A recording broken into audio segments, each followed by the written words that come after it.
Yeah. Sports reports, no gimmicks, no clowns. 2-5, Mr. Logical, we run this town. Real talk only, no chaser, no doubt. From the east to the west, it's the order we shout. Mic check, lights flash, game time, stay ready. 2 vets in the zone, keep the pressure real heavy. Big hits, big plays, yeah, we breaking it down. Truth rings in your speakers, every word is the crown. From the north side hustle to that southern flame. Midwest grind, west coast of the game. Sports talk kings, yeah, we wear that crown. Turn it up, let them know it's about to go down. Sports reports, no gimmicks, no clowns. 2-5, Mr. Logical, we run this town. Real talk only, no chaser, no doubt. From the east to the west, it's the order we shout.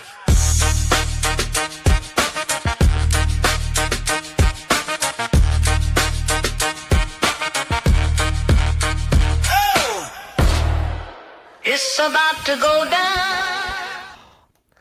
Yes, it's Friday night, y'all. The sounds in your ears, a 2-5 Sports Reports is ordered. Be sure to check out your boy Sunday night on the 300 pounds of sports knowledge with William Martin. More to come on that. You know, do me a favor out there. Get ready. You know, we're going to talk about some college football. We're going to talk about some AFC North. Mr. Logical will be here shortly. So in the meantime, what you could do for me is like, review, subscribe, share, rate, do all the free things. Do all the good things. Hopefully you got a liquid death in your hand. We are everywhere that you get your podcast, just like Say Less, Say More. Let's get it. So after waiting for so damn long, it's finally here. College football is upon us. And I know it's week 0. So there's some of y'all out there that's like, I'm here for Texas and Ohio State. I'm here for LSU and Ole Miss. Well, you can wait. I'm going to watch. I'm going to be here watching games all day tomorrow, right? Because I've been waiting all off season for this. So we got a couple of things going on.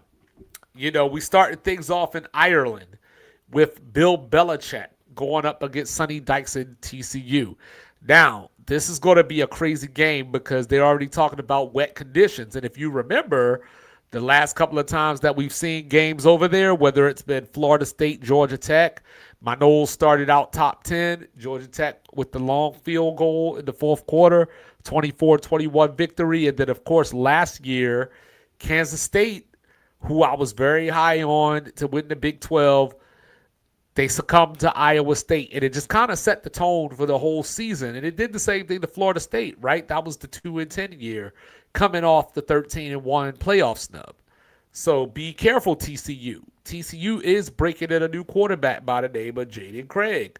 You know, he's been getting a lot of NFL hype. He's transferred in from Harvard.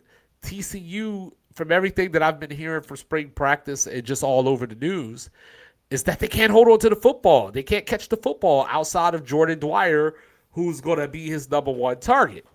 North Carolina, on the other hand, had some coaching drama in the offseason, you know, that led to, you know, some issues with Lombardi and Steve Belichick. So, you know, I think that North Carolina has a medium chance to win this game because I've seen the spread at 7.5. I've seen it at 8.5. And I think people are still thinking last year in their head. Because if you remember last year, North Carolina came out, scored the first touchdown in the game, and everybody thought it was off to the races, right?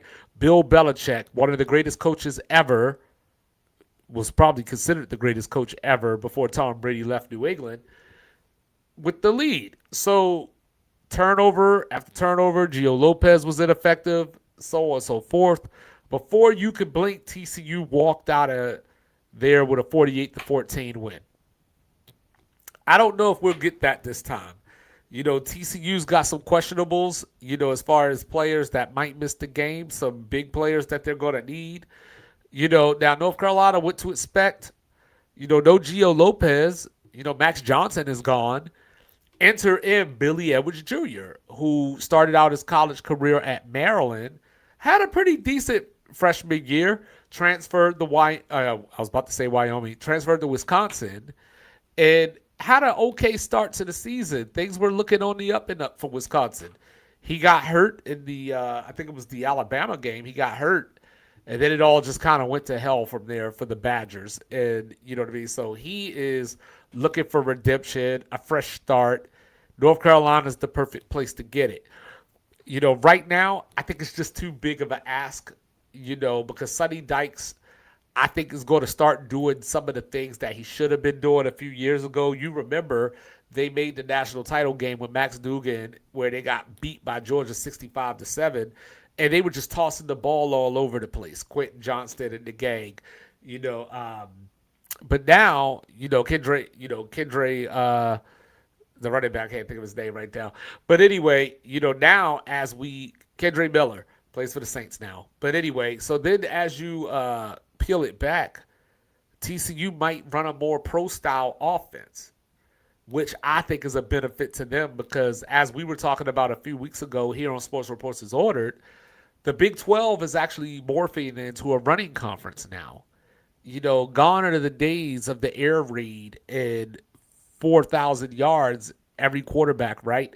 You got guys like Avery Johnson. You got guys like Devin Dampier. So the Big 12 is taking more of a tough running stance. Texas Tech is leading the way with that as the flag bearer of the conference. So when I think about it that way, it makes me wonder if North Carolina has the quality depth to stop TCU. Like, they have a good enough defense, I think, with a guy like Bill Belichick running the show that they could give TCU some problems. I just don't know if they have the quality depth to hold up over 4 quarters. So I'm going to go with TCU to win this game, and I'm going to call it along the lines of 27-17. So I do think that they cover, but I think it's just a little bit harder than the experts think and a little bit harder than last year. Then you got an ACC game that was supposed to take place in Brazil and not even be a conference game. That's NC State and Virginia. Now, these schools don't play every year, which is a shame because they got history. They go back, Tobacco Road, all that good stuff back in the day. The same thing happened with Wake Forest and North Carolina a few years ago, back in the Sam Howell days, where they would just schedule each other and it would serve as an out-of-conference game. But it was because they wanted to preserve the rivalry and play each other. I respect that. But now the ACC has this stupid schedule that, 14 teams, 13 teams are going to play 9 conference games, and 5 are going to play 8 conference games.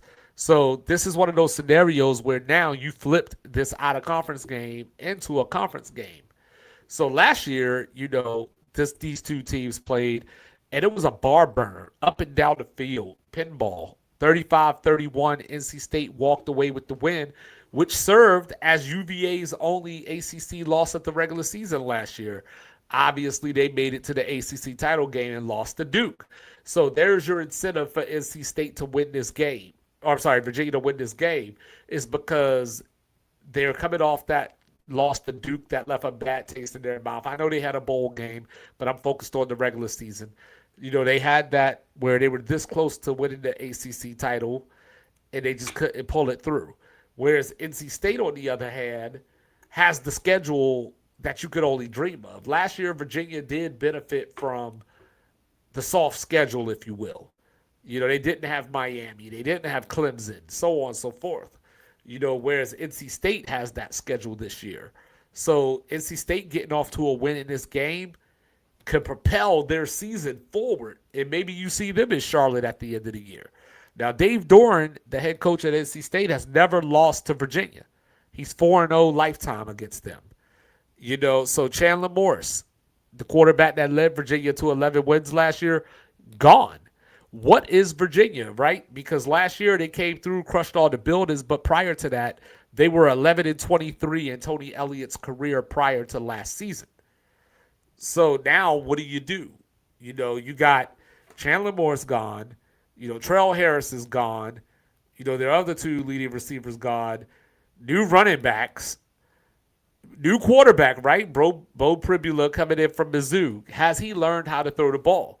He was functional at Missouri because they had Ahmad Hardy and Noah Roberts. They were able to run the ball and keep pressure on defense, and then Pribula was able to add his legs and just make, passes every so often to keep the defense honest. But I think to win this game, and for Virginia to have success in the long term this season, I think he's going to be able to display that he can throw the ball somewhat. Now, NC State on the other side, they have one of the best quarterbacks in the ACC, C.J. Bailey. He might even be the best quarterback in the conference. I'll call him top 4, but he could actually be the best quarterback in the conference. But what he doesn't have this time around is Hollywood Smothers, who is a Texas Longhorn. They're bringing in new receivers, Victor Snow and JoJo Trader from Miami, who had a lot of hype at Miami. Last year, before Miami went on their run, starting the regular season, JoJo Trader was one of those guys that a lot of national prognosticators had as one of these breakout guys that was going to be making plays all over Miami. So now he has a chance with a new quarterback, what I think is a better quarterback than Miami had last year, Carson Beck. Virginia in that game last year against NC State, 8.3 yards per carry, 257 yards on the ground. Their offensive line is made up of 5th, 6th, and 7th year seniors. So that's going to be a tough task for NC State. But Cam Robinson for Virginia is questionable. So that is huge for the Virginia defense.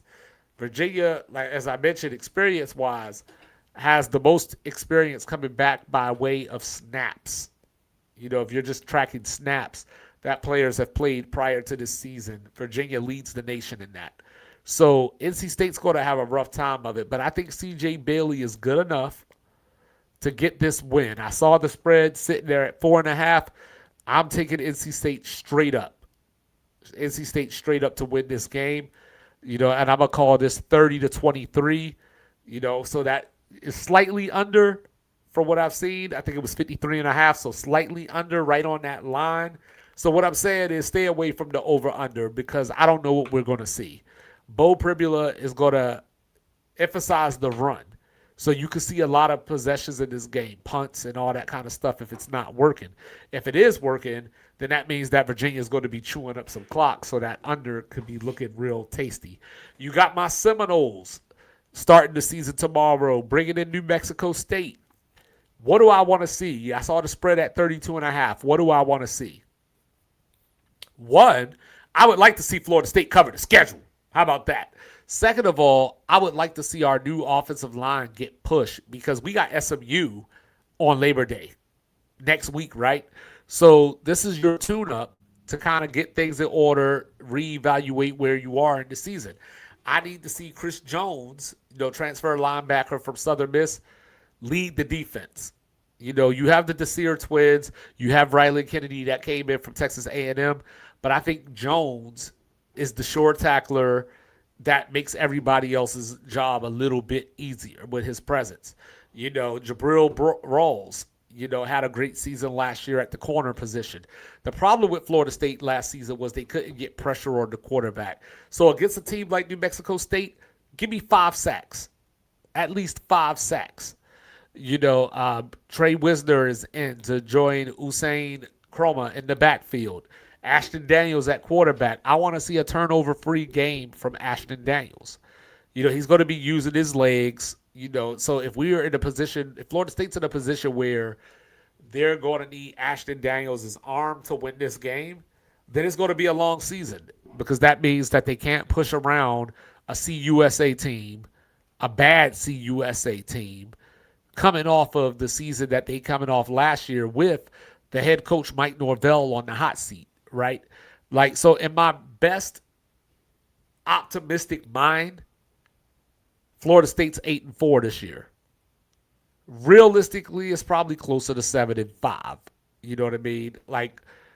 Realistically, you could be looking at 5-7 because when you look at the schedule, it's rough. I'm talking about SMU on Labor Day night. Then you get a bye before you go to Tuscaloosa, and they're going to be looking for blood after what Tommy Castellanos in the gang done to them last year, right? So then you get Louisville on a Friday night. The next week you go to Miami Gardens. You still got Florida coming in at some point. You still go to Pitt when it's a little bit cold outside. You go to BC. Even though BC's not a good team, it's another cold weather game and where it fits on the schedule.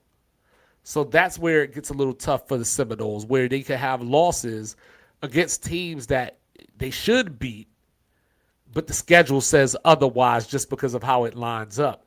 Now, I also want to see Nehemiah Chandler transfer a corner from South Alabama.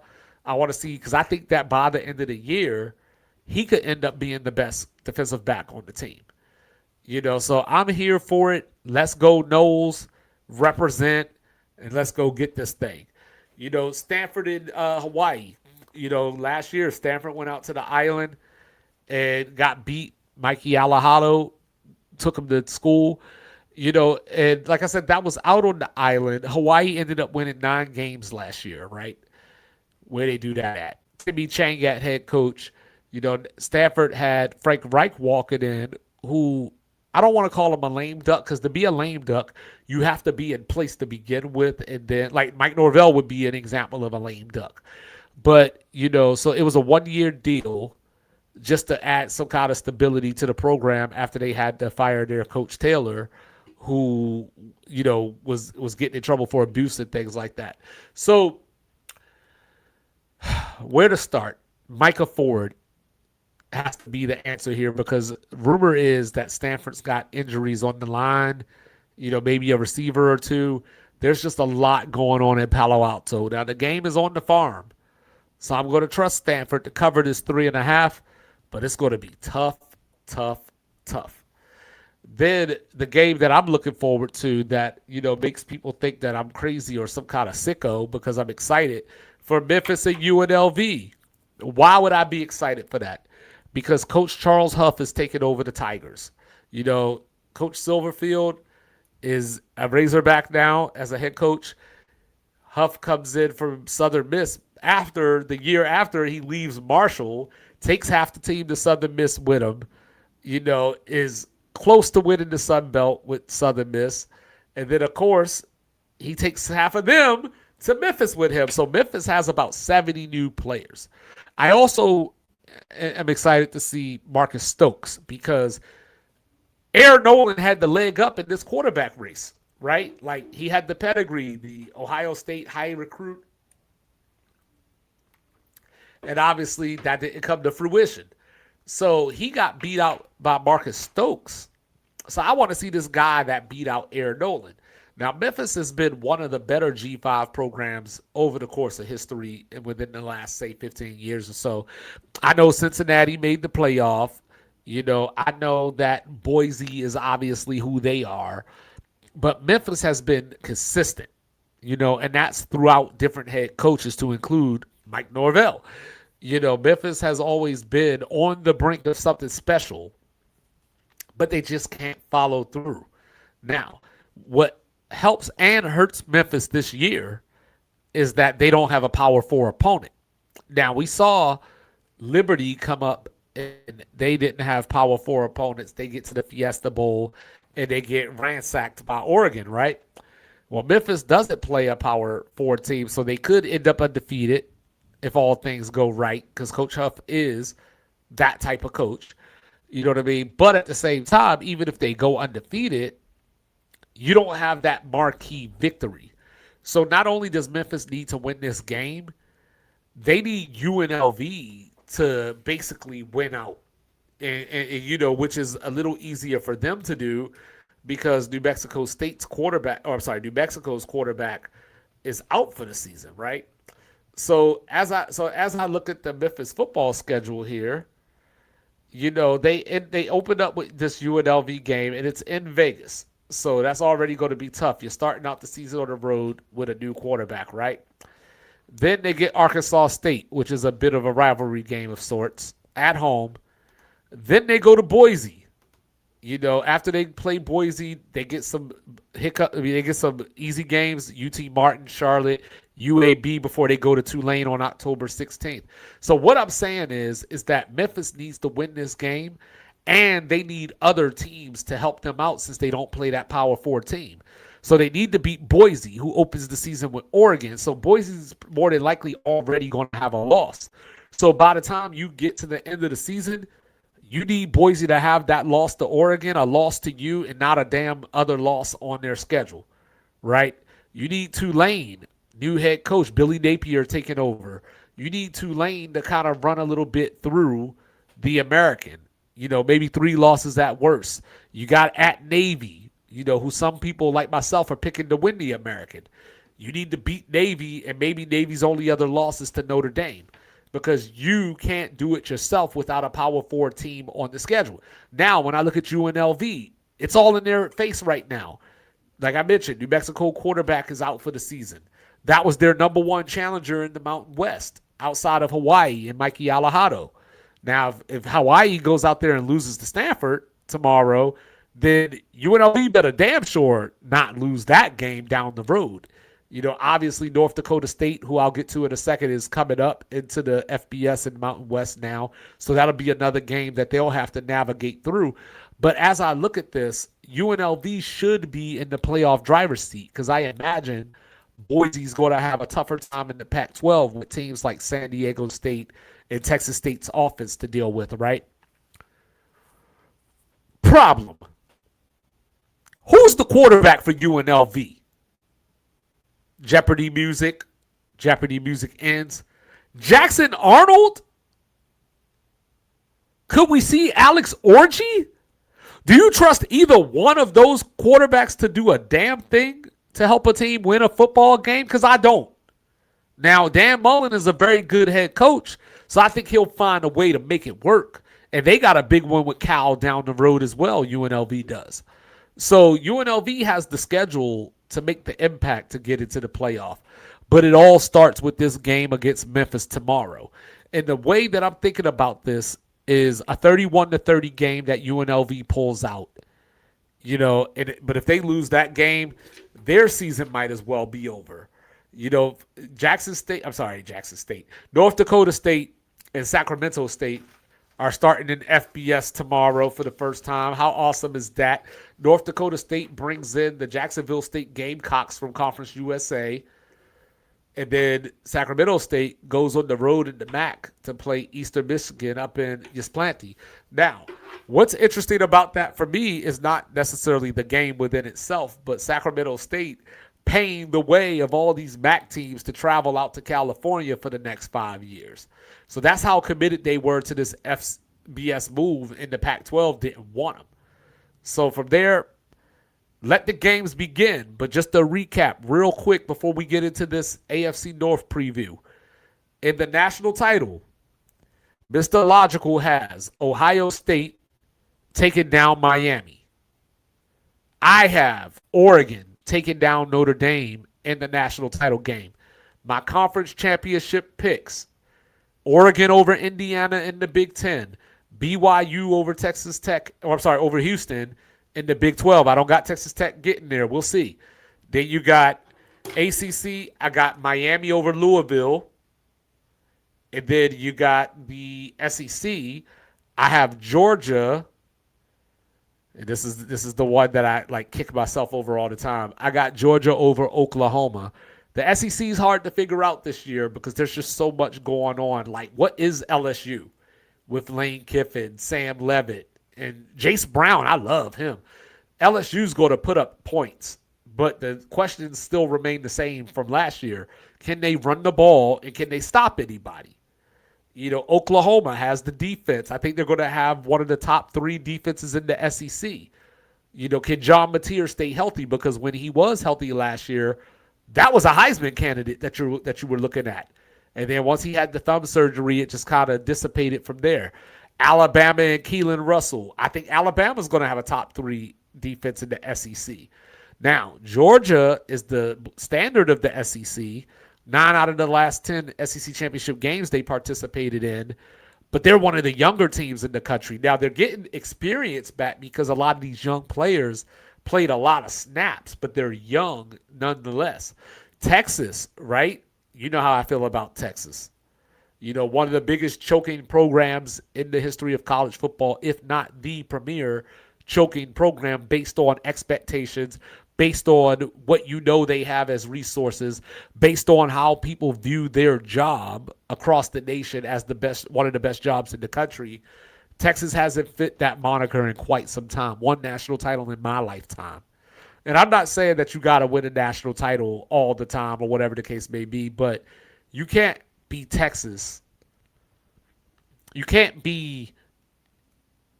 expect what Alabama did with Nick Saban, right?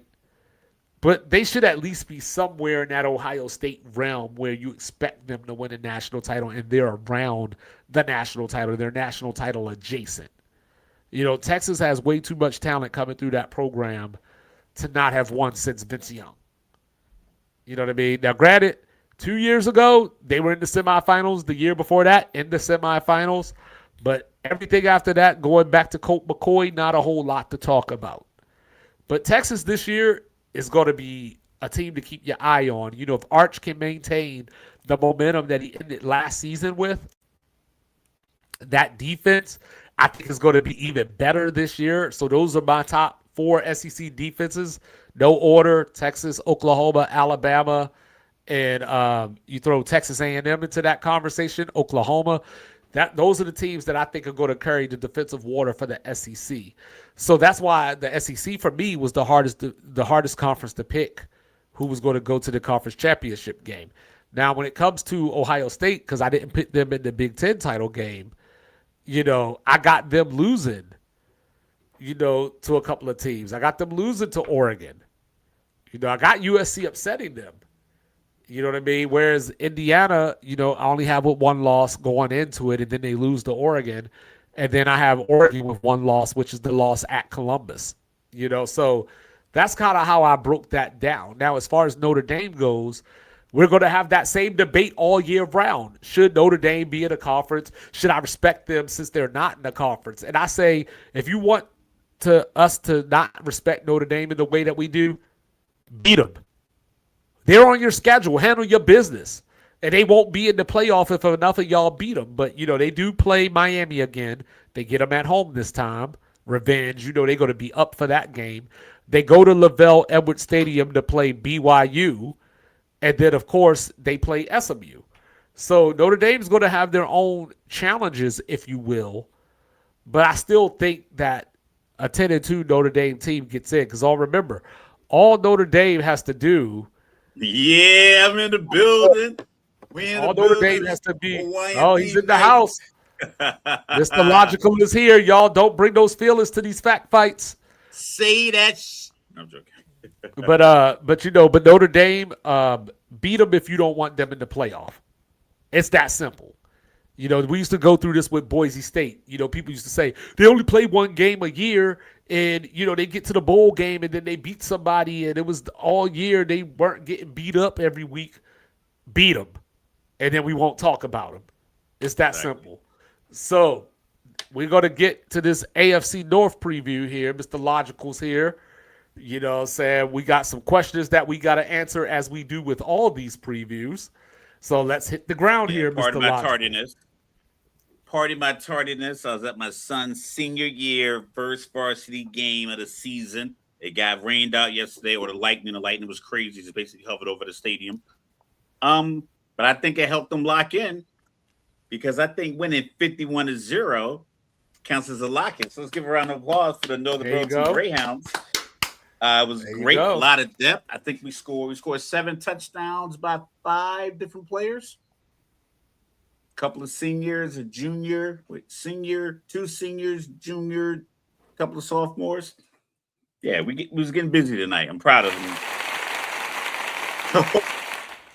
Round of applause.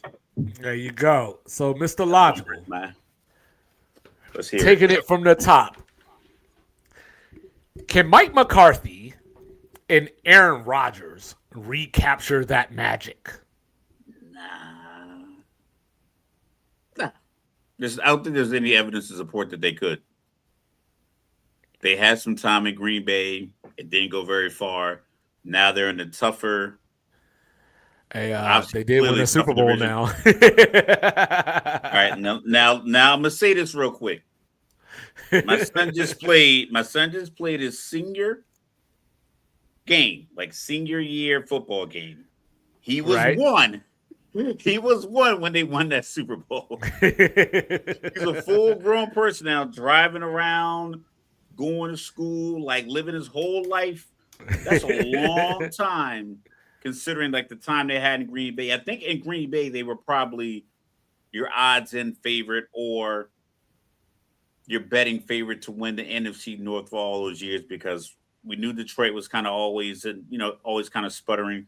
Chicago was up and down, and then Minnesota would have like very high highs and lows. I think Green Bay with Aaron Rodgers and McCarthy, they were like pretty locked in to be the number one team, and they still didn't really excel in those moments when you had the advantage. Now I think you're in a division where I don't know if you have anywhere near close to that kind of advantage. And like I said, Mike McCarthy is he a coach that you guys believe that can get guys over the hump? He didn't do it in Dallas. I know it's probably nobody does it in Dallas. It's probably difficult, but it's like you got to do it Nobody somewhere does for it. me to. You got to do it somewhere recently for me to think that you could do it at your current location currently. So I'm a little higher on the Steelers. I think when we get to this, I think I'm a little bit higher on the Steelers than you are for a lot of different reasons that we'll get into. But how long until the Browns give the keys to Shedeur? I mean, Deshaun Watson still has to have that same talent that got him through high school, college, and his early years in the NFL. It didn't go anywhere unless the injuries really slowed him down. But that shouldn't slow your brain down. You should still be able to process and be light years ahead of Shedeur. It's probably earlier than we think, just because it's one of those. The Tim Tebow effect is now the new Shedeur Sanders effect. The camera is going to want to talk to the backup quarterback more than want to talk to the coach, really. I think he has more cachet than the coach. I think the coach has cachet by position. So if you start off, let's just say they don't beat the Jets week 5. Okay. If you're looking at their schedule, I got the loss at Jacksonville, I got a loss at Tampa Bay, I got a loss home to Carolina, and I got a loss to Pittsburgh. No slouch. You lose that game to the Jets, which I'm going to circle for them, but if you lose that game to the Jets, he might get one more week because it's Baltimore the following week. And if that doesn't go well, then I think you give Shedeur his shot at Tennessee, just because you and I have we're still kind of teetering on Tennessee. When we get to the AFC South, we'll get more in depth on that. But that might be a winnable game for Shedeur, whereas Baltimore potentially could kind of thrust him into his position where his confidence, I don't think his confidence ever gets shaken, but I think that might put him in a situation where he's putting bad film out there as well. I think that you lose to the Jets, and then if he loses to Baltimore after that, then yeah, I think the reins belong to Shedeur after that. See, I think you touched on something. The talent didn't go anywhere, but the mentality did. Like as far as he just doesn't look confident. He doesn't look like he believes in his actions. So the thing that made Deshaun Watson such a great player was just his feel of the game, if you will. Like the touch that he had on the ball, like when he knew when to tuck the ball. He wasn't like oh my God, the play broke down, I gotta go. But he just kind of had that feel of knowing, like a certain IQ. And you know what I mean? Because he was never like necessarily in that class of like Trevor Lawrence, for example. He had a winning impact. Like he made winning plays. He might throw for 234 yards, but he'll run for 4 first downs on the drive where you need a field goal to win. Right. And then the last couple of years that we've seen him, the offense has just kind of halted, when he's on the field. Like, even the game that he got hurt in against Philly, they were moving the ball finally, but they weren't putting up points. So I think that for me, because I think that sports teams, and obviously, they get handicapped by the money, because he's obviously, they broke the bank for him. So you can't sit him on the bench to start a season because you're paying him all this money to just sit around. So much money. So much money. But I think that Shedeur is better at this point, because I think that last year Shedeur came in under some of the worst circumstances that you could as a rookie, because it seemed like there was a disconnect where either the coach or upstairs didn't necessarily believe in Shedeur in that way, because Shedeur Sanders is a better quarterback than Dylan Gabriel. I don't need to blink on that. I don't need to think about that. It just is. But for whatever reason, Dylan Gabriel was kind of Stefanski's guy that it seemed like he was trying to mold. The only problem with that is that this guy was in the same draft. And even though Shedeur went in the 5th round, coming into the draft, before we got to that point, people had Shedeur as a top 5, top 10 pick. You know what I mean? So as you look at this, there's no world in anybody's mind that you ever looked at Dylan Gabriel as that elite level of quarterback. So by the time Shedeur came in the game, besides the fact that, if I remember correctly, he got his first action against the Ravens, which isn't ideal either. You know what I'm saying? Like, he was just set up to fail. It's like I said, you and I are sitting in our houses having this conversation. I'm looking at the schedule, and I've never been a football coach, but I do know how people operate in tough environments. Why would I put a young guy into a pressure cooker for no reason? Either give him the week before or the week after. Like you said, the Dylan Gabriel thing, I believe someone's going to break their silence and say, yes, we all had a group text that said, we're not going to draft Shedeur. Because we talk about like these guys making these deals behind closed doors. They've already come out and said that every owner in the NFL was like, at Jim, like, yo, why did you give Deshaun his $230 million guarantee deal? We're not doing that. You got it, LA? Yeah, we're not doing it either. Hey, Cincinnati, you doing it? No, we're not doing it either. We're not doing what Cleveland did. So I think they already kind of colluded in that position as well. So that story is going to come out later. But with Cleveland paints themselves in the corners when there's no reason to paint at all. It's like they can consistently put themselves behind the 8 ball where it's like, I don't know what their direction is ever. I know they traded Myles Garrett and they got younger, but I think they got lucky because they're dealing with a team that happened to be, hey, swinging for the fences. And the Rams have been one of those teams for that past few years that's been like swinging for the fences. Normally, you don't get that deal.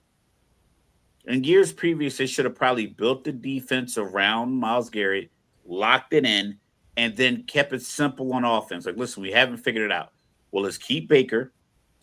Let's get him weapons, and let's see what we can do as all these other teams are just kind of in the – I think they weren't aware of what was going on around them, and it's going to backfire again this year and next year because I think Deshaun still owed money. So staying there for a second, is losing Myles Garrett the equivalent of losing an all-pro quarterback? No, because you have a young prototype that can fit right in. And I think Jared Verse getting up, I don't think he's getting up to 20 sacks in the next 2 years, but if he left this season with 15 and a half, wouldn't surprise me. Even 12, let's say 13 and a half sacks. That's still a lot of effort, a lot of pressure, considering that team if we think about Cleveland the way we are, they're probably going to be behind, very much like the situation last year. Myles Garrett still was able to break the sack record. I think you're going to get 13 and a half, 15 and a half. You're going to pay him his money. And I think he's going to be a staple.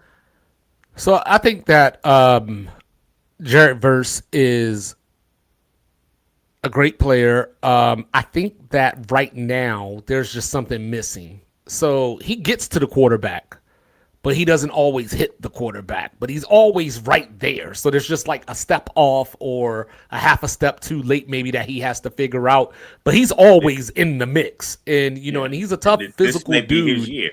this might be his year. It could be. And maybe being traded is one of those things where it just brings out an extra gear in him. And, but I do think that for this team, losing Myles Garrett is maybe not an all-pro quarterback, but I think a top-flight quarterback from the standpoint of everything begins and ends with him. Because like we saw Carson Swearinger last year step in, as a rookie, win Defensive Rookie of the Year. His job was easier because Myles Garrett was there.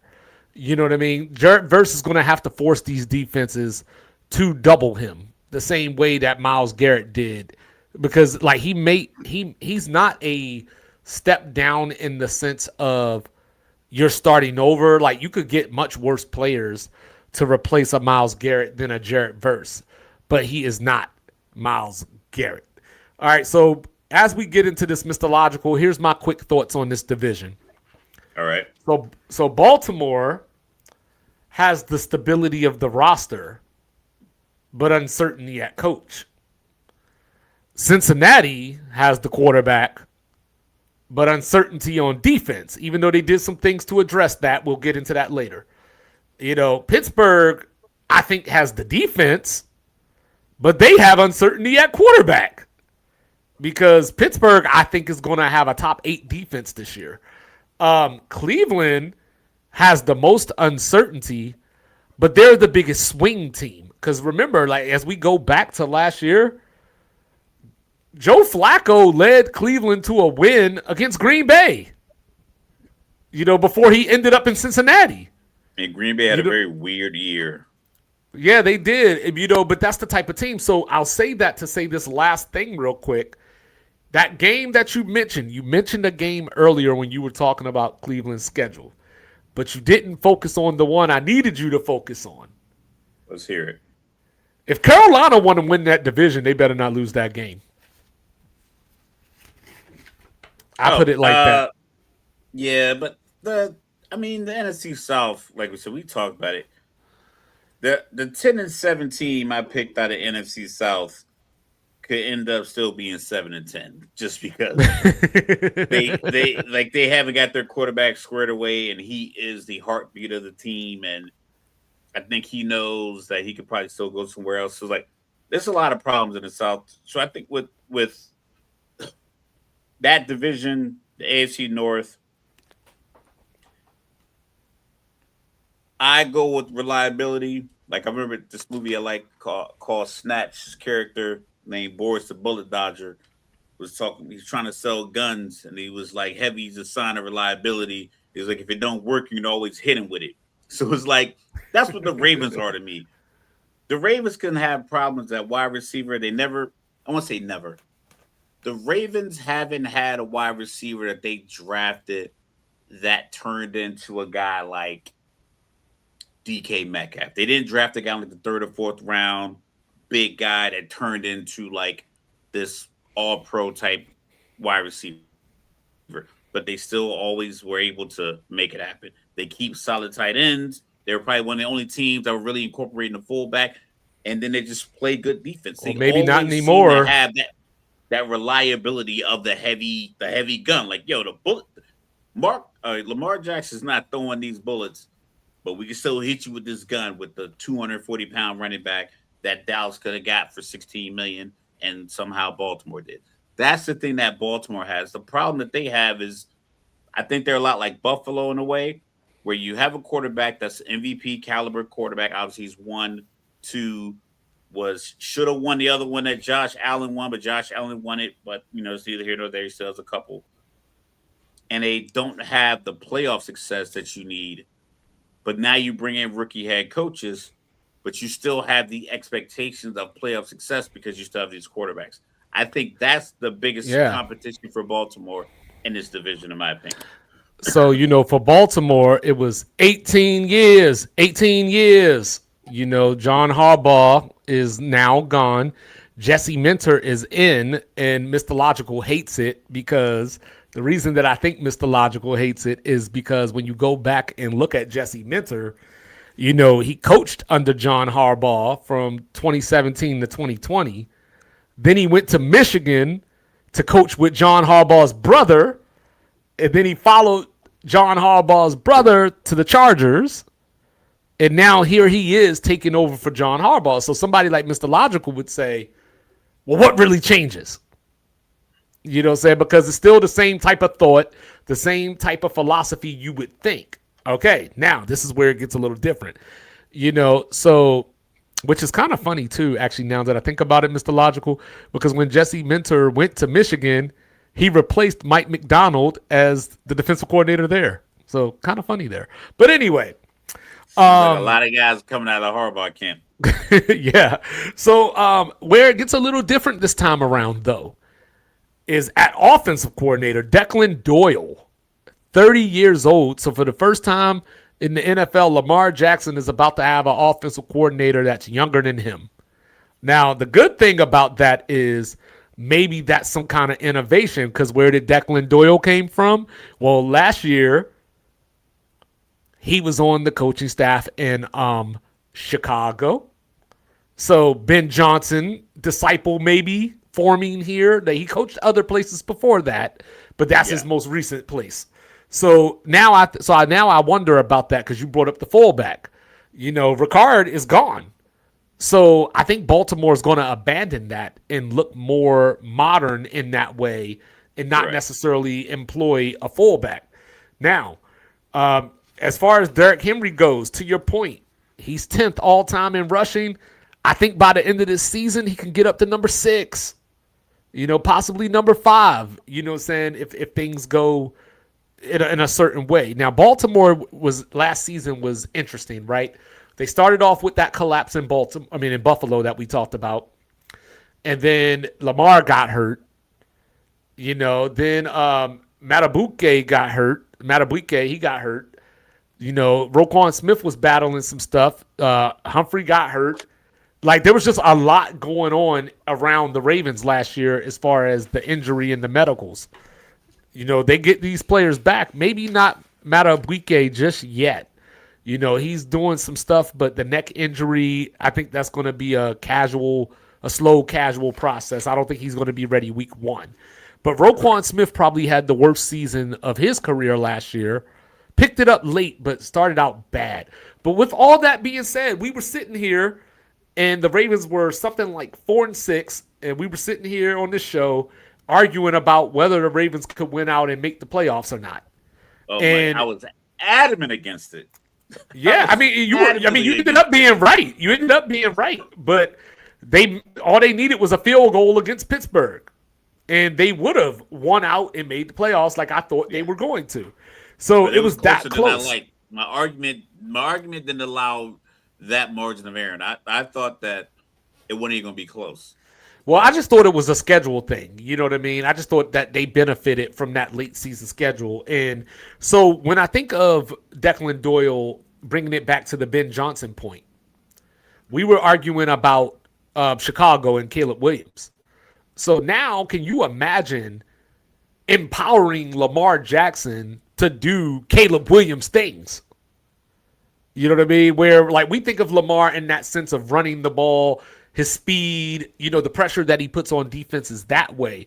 But what if I actually just use him on boundaries to misdirect the defense and dump the ball on the other side where somebody's wide open up the sideline? Lamar Jackson not running play action bootlegs with deep over routes. I'm taking any wide receiver on my roster that ran a 4-2, anywhere in the 4-2. I don't care if they're the 7th wide receiver or not. Like, listen, dog, I'm going to put you in here on this left side. Lamar's going to play action hard to the left, roll hard out to the right. He's going to throw the ball as far as he can. Just use your speed, track the ball, and catch it. Like, I think he got caught up for years in the hype that, he can't throw from the pocket, can't beat teams from the pocket, can't pass from the pocket. And then he did, and then everyone was able to say, well, can't win in the playoffs, and then he didn't win in the playoffs. So now all the pocket stuff was like, well, why do you keep throwing from the pocket? You should be doing this. Lamar should keep doing what he's doing already, and the offensive coordinator that comes in should just take advantage of the fact that you have one of the most dynamic quarterbacks with his legs since Michael Vick, but he also puts up Patrick Mahomes-like passing numbers. I don't think people really understand. I know there was always a speculation that like the way he threw the ball was odd. He didn't throw it on time. I was guilty of that myself. But then I started just kind of watching. It's like, I think because he gets back to the spot way faster than everybody else. I think his 7-step drop, he's just there quicker. So it looks like he's not throwing on time. It's like, no, I'm throwing when these guys get open. And I think Lamar has shown for years that he's a good passer. He just has to be able to maintain that throughout the year and make a splash impact in the playoffs. A lot like And I think Josh that's Allen. exactly it, is that play action portion of the game. That's what you could do. So Baltimore's in that Buffalo position of, like, you don't like to do Super Bowl or bust, but here they are, these teams that have a certain window, because I think Baltimore might only have a year or two window left. You know what I mean? And even though they have a new head coach in here, I don't think fans are trying to hear that. You know what I mean? Because they're 3-6 in the playoffs with Lamar Jackson. But they went out this offseason and, I don't know, right? They went 1-4 last year, in one-score games, including that game against Pittsburgh that I was just talking about. They bring Justice Hill back. They tried to go get Max Crosby, and then he couldn't pass the physical, so they ended up with Trey Hendrickson, which is not a bad thing. But Trey Hendrickson is still another year older. Not that he's like 35 or something, but another year older. Madubuike, like I said, is coming off the neck injury. Hendrickson does have 39 sacks over the last 3 years. I think Marlon Humphreys might be on his last legs. Last year was his worst season of his career. Time to play safety. And well, not quite yet, but I think they just need to put him back in his spot, because last year they used him in the slot a lot, and he gave up the fifth most yards in the NFL as a corner. And that's according to Next Gen Stats. But he still led the team in interceptions. You got a guy like Kyle Hamilton who's just Army Swiss knife anywhere you need him. They brought in Calais Campbell. So, so that's where you get some more of that veteran leadership, but that goes back to the point of your window is like that. You know what I'm saying? Because now you're relying on these older guys. I like Chandler Rivers out of Duke. He's going to be the new slot, I think. Nate Wiggins is going to be one of the best corners in the league in the next 2 to 3 years. They still have Chiboba Awuzie. So I think that in L.A., Mentor was forced to play a lot of zone because they didn't have the bodies that the Ravens have. Yeah. You know what I mean? The Ravens he's going to be able to employ a different look. The only thing I don't like, though, is because the word on the street is that he might be calling the defensive plays. He brought in Anthony Weaver as his defensive coordinator. Yeah. He brought in Anthony Weaver as the defensive coordinator from, he's formerly the defensive coordinator at Miami. So I don't know. But I think that. Has that been successful? I'm trying to think of. I believe Belichick. Brandon Staley's the person I think of. that called the defensive plays. Yeah. But Brandon Staley's problem was like he would always green light fourth down when he should not even. And I mean, he did a great job with New Orleans last year, so I got to give him the credit there too. But I think that the Ravens, you're going to see tough football come back. I think you're going to see a lot of 12 and 13 personnel. Isaiah Likely's gone, so Mark Andrews' health is going to be pivotal, to their season. The one thing that I will nail the Ravens on, as far as if this doesn't work out for them, and I don't mean Super Bowl, but just division, expectations, is that offensive line. Linderbaum's gone, and it was already kind of shifty, kind of not quite there to standard offensive line anyway. They got Ronnie Stanley back, so if he goes down with an injury at all, then all bets are off. You know what I mean? I think Jacoby Lane, wide receiver out of USC, is going to free up Rashad Bateman to do a little bit more because, to your point, the Ravens, for whatever reason, just they don't go get Lamar weapons in that way in the receiver room. So Zay Flowers had a great year last year that went under the radar because their season was so bad. But Bateman has been pretty much stand out here, play X, this is your job. I think with Jacoby Lane, that's going to free him up to move around a little bit more. And if you could use his big body in the slot, that could give your offense a different look as well. So, now they end the season, with the division games. So, at Pittsburgh, home against Cleveland, at Cincinnati, and then home against Pittsburgh. But as we look here, this early schedule, Mr. Logical, sets up for a nice run for the Ravens. Like, if they're anything less than 5-1, and they should be 6-0 realistically, but if they're anything less than 5-1, it's going to be trouble in Baltimore this year. So is your one Dallas or is your one New Orleans? Okay. It's Dallas, and that's an overseas game. No, I wouldn't say New Orleans. Like, if it was at New Orleans, maybe you give New Orleans a little home field there, but no, not at home. I think also when we talk about Baltimore, I think we're just kind of used to like the nostalgia of their top tier defense. So, and that's what I think we don't have this year. Yeah, I think if Mentor can get him to scheme properly, because we talk about the Chargers. I mean, yeah, you had Khalil Mack, you had Derwin James, but they just had a lot of guys that just played well in the positions that he put them in. So I think that bodes well for the Ravens. And you still have Lamar. A healthy Lamar is, when deployed properly, is a cheat code. Because if you look at 3rd and 1, the entire stadium can think you're giving the ball to Derrick Henry, and it'll probably work. But just a simple bootleg action with Lamar Jackson, and he runs it for 2 yards. He's getting to the sideline faster than any linebacker that's not keyed in on him. Like, if you're like spying Lamar and you are told, I don't care whatever happens anywhere else, you just watch 8, then maybe you could get to him on that bootleg in space. But even if you do, now you got to get him on the ground. I don't think the Ravens took advantage of that as much as they could. It's like having it's the equivalent of if they had the ball 1st and goal at the 2-yard line, and like Derrick Henry never gets the ball. That would sound crazy. It would sound like a crazy fly. Like, yo, you got the ball 1st and goal at the 2, and Derrick Henry didn't touch the ball for 4 plays, and you ended up turning the ball over in downs.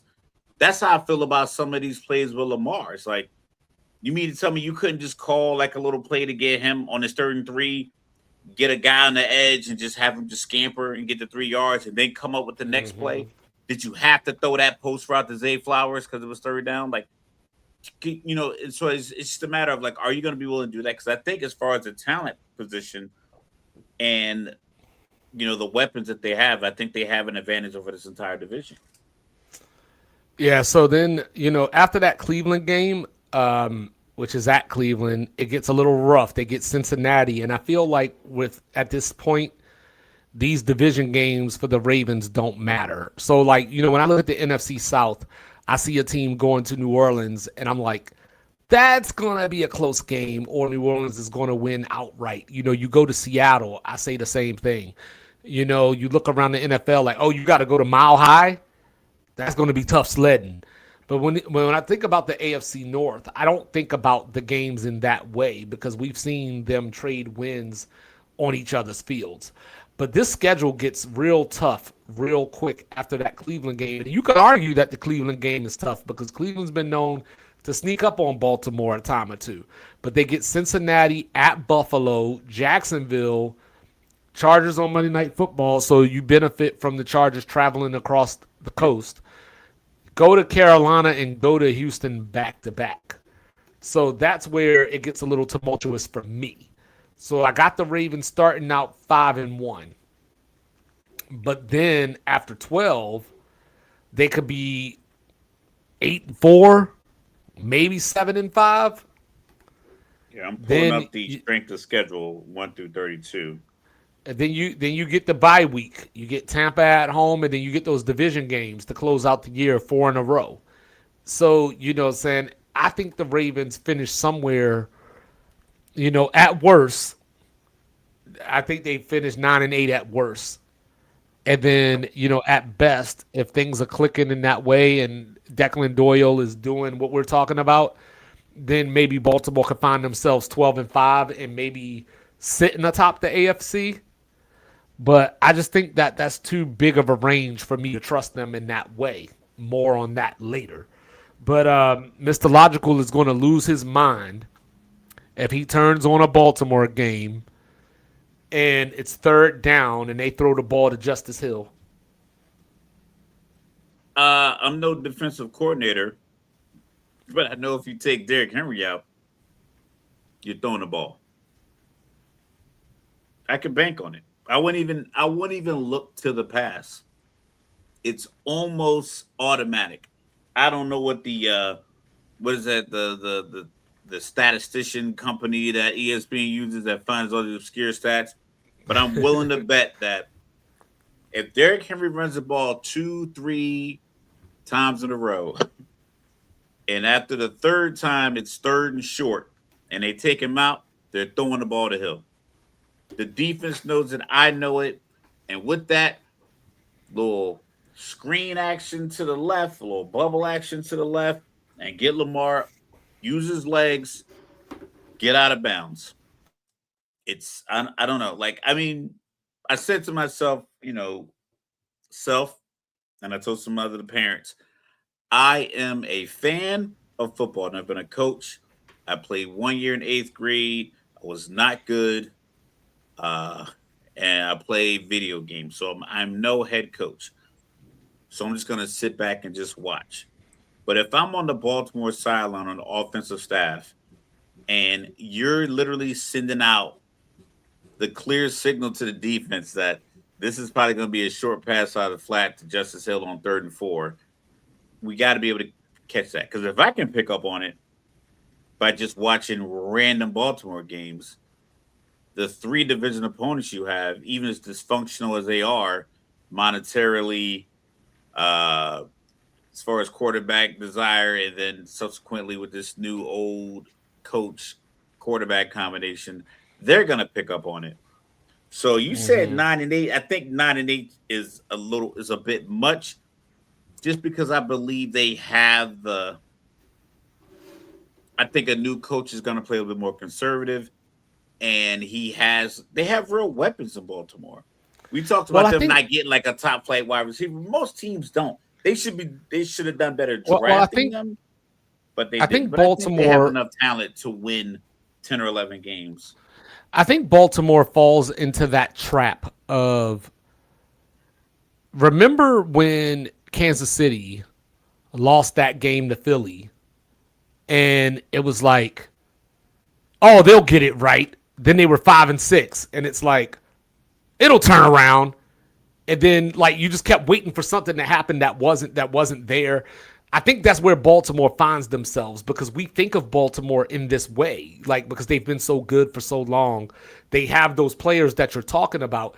I think that we look at Baltimore through that lens of, and especially coming off of last year where a lot of it was injury based.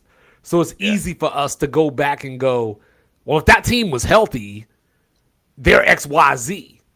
Not realizing that. Well, I know, but not realizing that there's a lot of AFC going on, because, you got the potentially 3 teams from the south. I mean, from the West. You know what I mean? I don't know how Kansas City's going to be, but I think LA and Denver are playoff teams. You know what I mean? Then you look at, somebody's got to get in from the South. Maybe just one team, but somebody's got to get in. Then Buffalo and New England, I think, for the most part, both have a shot to get in. So then those playoff spots start drying up a little bit, and that's where a game or two makes that difference. You know what I mean? And I think that we trust Baltimore in a certain way because of who they are and who their quarterback is. But I don't know. We'll see. But let's get to the Bengals. You know what I'm saying? So the Bengals, and here comes the bold statement of the year. The Bengals don't need Joe Burrow to be better. They need everybody else to stop wasting Joe Burrow. So, Is Zach Taylor on the hot seat? I mean, you mean hot like you could fry, like you could sear a steak on it? Yes. Yeah, absolutely. That steak's damn near well done. How hot his seat is. I don't know how he's still hired. Only thing I can imagine is that if you were in that division and you looked at 3 teams that got rid of their coach, and you figure as a little Aaron City bling bling, yeah. So you figure like, well, if we stay in pat, keep our guy, that gives us an advantage at the head coach position each week because we talk about who has the advantage at head coach, who has the advantage at quarterback, who has the advantage in the trenches, who has better weapons. So I think if you figure, you know what, we got advantage at head coach, that should maybe counter out the fact that we're not always a top flight defense or even close to it. Maybe the scheme, the preparation for the week, people understanding what's going on. The problem that I see in Cincinnati is that their franchise quarterback is 1 foot out the door. I don't care how you slice it. If you were in a relationship with Joe Burrow and you were living in a nice high-rise apartment, but he kept talking about how consistent, how the comfort of a single-family home on a farm feels. And you were like, hold on, dog. We live in a high-rise condo. Why do you keep talking about a place we don't live? And every time he talks about things that aren't happening in Cincinnati. I don't, being here, you want to win. That implies that you haven't been winning enough where you are. And well, did he say something along the lines of he wanted to have fun again or something like that? Last year was fun. This year is like win, small window. I'm paraphrasing, but it was like small window, not opportunities. You don't get to play this game for this long. A lot of those things that aren't happening in Cincinnati. So he's 1 foot out the door already. And if he goes, Jamar Chases are going to be happy there. So, yeah, that's the problem. Well, good news for Cincinnati. Yeah. Good news for Cincinnati. I think they addressed a lot of that. So, as far as Zach Taylor goes, I think that the thought is, one, Cincinnati's a cheap franchise. You know what I mean? So they don't want to have to come out here and pay another head coach or somebody higher. There's high school teams in the state of Ohio that have indoor practice facilities, like legit to protect them from the weather. And they stopped playing football in most high school championship runs. We'll call it first week of December, best case scenario. Most playoffs probably start. Right now, we'll say playoffs start Halloween weekend in high school football across the country, from California to Maine.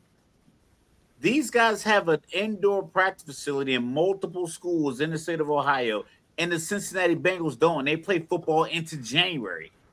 So what you're saying is that once the calendar turns November, you'd rather be at Kent State than Cincinnati.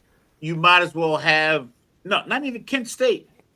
Manassola High School in Ohio that has like a rivalry, the crosstown rival that gets 10,000 people to the game. They have indoor practice facilities, and the Bengals don't.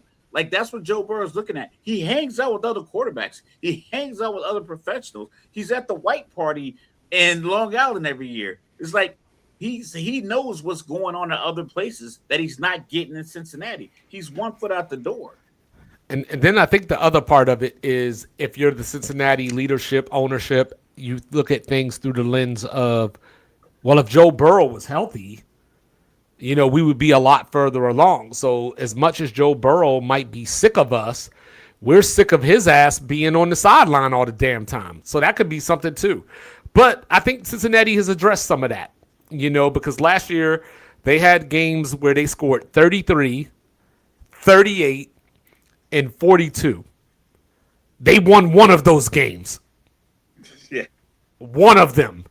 You know what I'm saying? They were 30th in the league in points allowed per game, Mr. Logical. They gave up 28.9 points a game last year.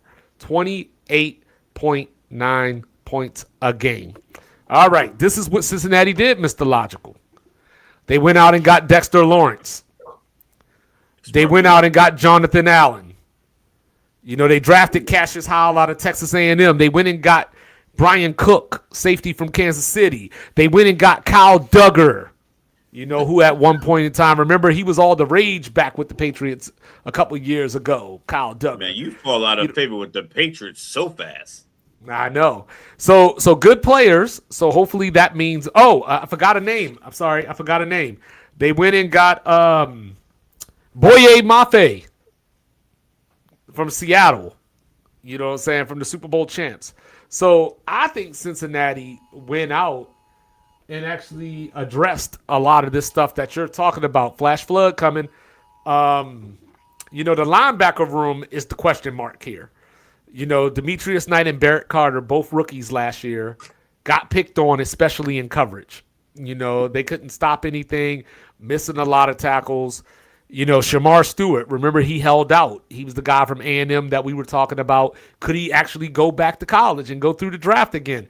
Well, he played last year. He had 1 sack in 8 games and then hyperextended his knee, and he's still not necessarily healthy. So is he going to start the season? We'll see. But where Cincinnati did improve last year was in the defensive backfield.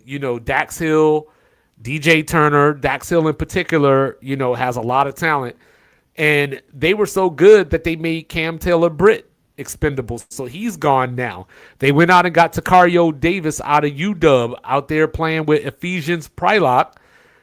So Cincinnati, I think, has done some things that could improve their fortune. The question is the quarterback going to be on the field?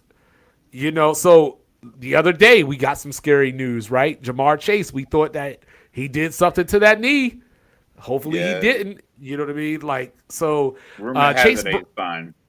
Yeah, Chase Brown has become a matchup problem, especially out of the backfield catching the ball.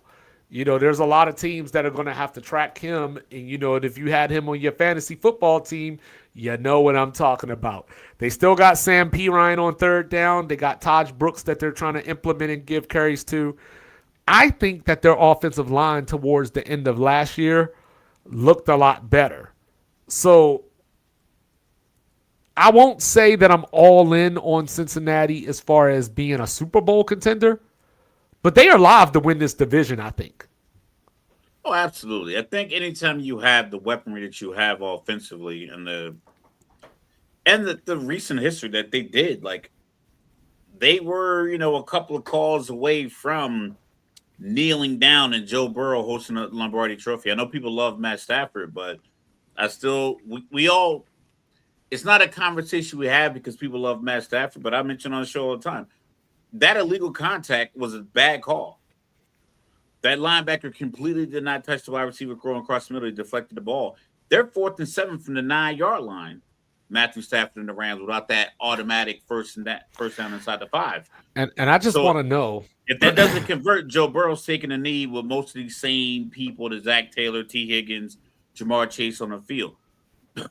He just has to not break a bone that keeps him out for 6 weeks. I think every quarterback gets sacked. I think every quarterback gets knocked down. I think every offensive line takes time to gel, especially when you pass the ball a lot, 40-plus times a game. It's just aligning your quarterback up. If he doesn't break a bone, I think they're fine. And I just want to know, as much as I used to piss Mr. Logical off, I know I should have got a Burrowhead t-shirt by now. But anyway. Anyway, let's get to this schedule. So they got a tough schedule to start. A lot tougher than what the Ravens start with. They get Tampa. I think that's a win at home. They go to Houston, go to Pittsburgh back to back. That is tough. You got to split there somehow.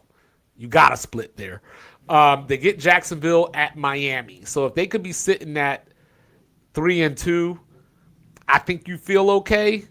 Going into the next stretch of games, which goes like this: bye week, then to Baltimore, then you get Tennessee and Atlanta. That Atlanta game, I believe, is an overseas game on NFL Network. Thank God we don't want that monstrosity over here. Yeah, then you get Pittsburgh, at Washington, New Orleans, at Cleveland. So you got to win.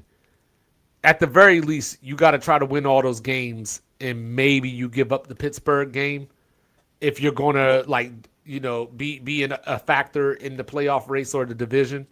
So we're looking at this schedule, and you said it seems tough. That week 7 through. Yeah. So if we go week 7, looking at my schedule to about 13. Yeah. It's the reason why, as we rank the Cincinnati Bengals schedule, they are 30th. So they have it's Cincinnati, Saints, Cleveland is the last. I told Mr. Logical 3 years ago when we started Sports Reports is Ordered, you gotta check the schedule. But with that being said, I think their schedule is like that because they're playing in NFC South and they're playing the AFC South. Maybe, but their tough games are tough games. Yeah. And then 11-6 is reasonable. I got them winning the division. I just don't. If you're going to give them the nod at the consistent positions, like I said, quarterback still there. They did ramp up their defense, so it wouldn't be crazy. 11-6, 12-5 is realistic. The division games is such a toss-up that I can't rest on. I can almost rest on New Orleans winning 3 division games at home. If I have 200. If I have $300 to bet on 3 games, 100 each game, I'm willing to bet 100 each time New Orleans has a home game against a division opponent, and I'm willing to take that. I don't think I'm behind the 8 ball, no matter what the pundits say. Just certain places have that kind of advantage. Kansas City, I think, has that kind of advantage. Maybe not so much now because with the Chargers and Denver getting a little better, but for years, you can kind of bank on them winning that home game against their other 3 opponents. Cincinnati, Baltimore, Cleveland, Pittsburgh, you can almost throw that out the window. So if you can be the one team that gets, if you can go 4-2, any one of these teams that end up 4-2 in division is probably going to be the team. Granted, that's pretty easy to say, but 4-2, like the ability and the capability and the consistency to be able to go 4-2 is probably going to put you ahead of everyone else in your division. Yeah. So I got Cincinnati winning the division. I think that the defensive moves are going to pay off, and I think the Mafe move in particular is going to be the underrated one because he wasn't necessarily a starter at Seattle. He was just a part of the rotation. But I think now with this elevated role, I think it gives room for him to take off. I like Allen and Dexter Lawrence. Like Dexter Lawrence didn't have the best year in New York last year, but obviously, like you were saying about Deshaun Watson, the talent is there. So with the improved secondary, if Cincinnati could just get to, let's call it 16th best defense, that's a long ways for them. Like as far as because their offense is definitely top, right? Tier 1, tier 2 at best, so puts them top 5 to 9 in the league. Yeah, so if they can get that defense up to 16 or 17, because they were at 30 last year. If they can get up to just jump there, because I think that a lot of times when we have these conversations, if you get to 22, you probably get to 10 wins. Well, I think a lot of times when people have these conversations, they think of it as like you got to have this dominating defense, and you do when you have the Browns offense. You know what I'm saying? But when you're talking about a team like Dilfer at quarterback in the Super Bowl, you need to have multiple Hall of Famers in the coaching staff, the owner's box, and in the box making tackles. Yeah, right. But a team like Buffalo, you got a Josh Allen. You can get away 17. with having a top 18 defense or something like that, as long as you're not at the very bottom of the league. You know what I mean? So then, let's go on over to the Steel City, if you will, or actually My notes say let's go to Cleveland, so let's go to Cleveland first. All right, so we go to Cleveland. So we That's talked why about we had this. a thing called the decision because nobody wanted to go to Cleveland. Oh, that's terrible. That's terrible. So Cleveland, right? So all right, so here you go, Mr. Logical. This is my thought about the Browns. Okay. For Cleveland to win the North, you don't need something to go right. You need about 6 things to go right. You know what I'm saying? So I thought you were going to say you need about 6 things to go wrong, 2 per each other team. Hey, that might be it. You know what I mean? But like Cleveland has their things, right? So you look at this team, and the problem with Cleveland is that they're young. Because they went out, obviously last year, Quinshon Judkins was having a pretty good rookie year, but he got hurt. He broke his fibula. Dylan Sampson, my guy, he came in, played okay. Jerome Ford is in Washington now. But then you go back and look through the draft because Jerry Jeudy was their best receiver last year. They cut Cedric Tillman yesterday. Why would they do that? Because they went and got Denzel Boston and KC Concepcion in the draft. So KC Concepcion, I think, is that new exciting special teams, but he's good enough to be a number 1 or 2 receiver. Yeah, is that? See, look at that. I was, see, look at that. Yes, I think that he could be what people thought Zay Flowers, because Zay Flowers, like I said, he broke out last year, but I think that like Concepcion is even more dangerous in space than Zay Flowers is. Like Zay Flowers is straight line fast and can get to spots. I think Concepcion adds the shiftiness to that. So like he could be a star in this league. Like maybe not a Tyreek Hill, but the next best thing. Denzel Boston was one of my favorite receivers in college football, period. So I have high hopes for him. So the problem is Cleveland is a quarterback away, maybe. Now going back to it, I'm surprised, Mr. Logical, that they didn't hire Jim Schwartz as their head coach. You know what I mean? Because the team just sort of, he was the defensive coordinator, and the team just kind of, or the defense at least, the way that they embodied his personality, with their aggressiveness and things like that, I thought that would have been enough for the building to say, we got culture. Like, we might not have a good team right now, but we have culture. So they went to the Ravens and got Todd Monken, the offensive coordinator, to come in as the head coach. I didn't like going older at head coach. All right, say more. Worked. It hasn't really worked. I am 2 weeks away from 45. Okay. I don't know if I could be an elementary school teacher right now. I'm probably in line to being a good superintendent at a high school or some kind of administrator at a college. That's my space. That's what I know, like intrinsically. I have an extension that far back on the calendar. So my age is 45. I think I got about 25 years of like, okay, I think I understand that. A lot of these older head coaches don't have that far of a reach, to the point where it's like Todd Monken probably looked at the quarterback situation and said, I'm going to just go with the vet. Whereas a younger thinking guy, remember Pete Carroll, when Pete Carroll picked Russell Wilson over Matt Flynn? Pete Carroll was like, I just came from college. I know what new, young, and up-and-coming quarterbacks look like projecting going forward. Matt Flynn wasn't that guy. But he had that perspective because he had a fresh vision of what young quarterbacks look like in America and what from college and what was going to look like in the NFL. So he had that.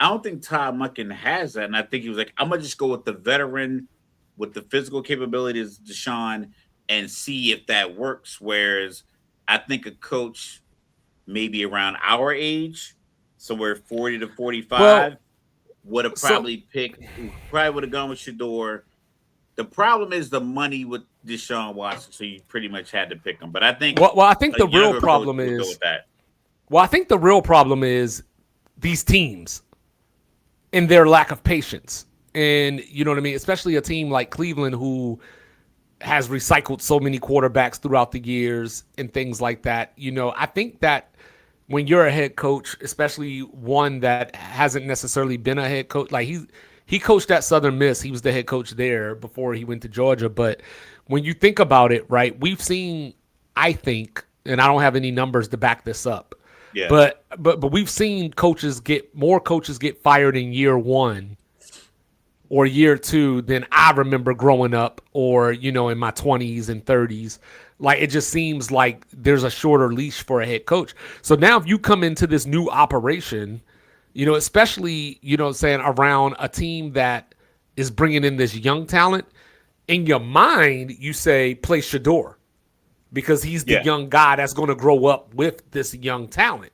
Correct. But if I'm the head coach getting a head coaching job in the NFL for the first time, NFL coaches tend to be a little bit more conservative than college coaches. So you're kind of looking at this like, I got to preserve myself. So if I could win 6 or 7 games with Deshaun Watson, does that outweigh me winning 4 games with Shedeur, even though he's getting experience? No, you know what I mean? And you got to win 9 to 10 with Deshaun Watson. No, but the point being is that coming off the season that the Browns are coming off, you know, with like, I think they went 3-14, if I remember correctly. Like, you know, if coming into this new season, so that's a 4-game improvement. So you said winning 6 games with Deshaun Watson, right? So you're looking at the win column, right now, because that's what coaches care about. Oh, they went 5-12 last year. Never mind. Okay, so look up just while I'm kind of formulating this point. Look up Deshaun Watson's contract and see what's guaranteed on it, because it seems like been a lot of up and down with the injuries and the suspension. Because I know the year he got suspended, they tailored his contract to where he only got $1 million or something like that year, like $1.5 million. So he still owed $46 million, and that's just for this year. That's just for this year, the final year of the contract. Okay, so I think Todd Monken's good no matter what, because I think they're gonna let Deshaun play it out.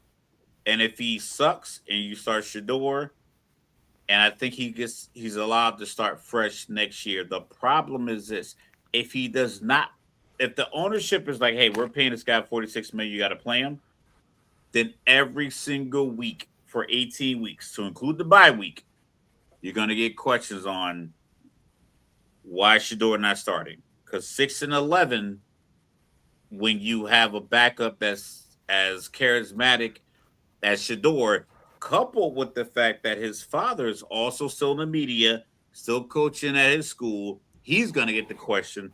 He knows Dion is not going to hold back on his response.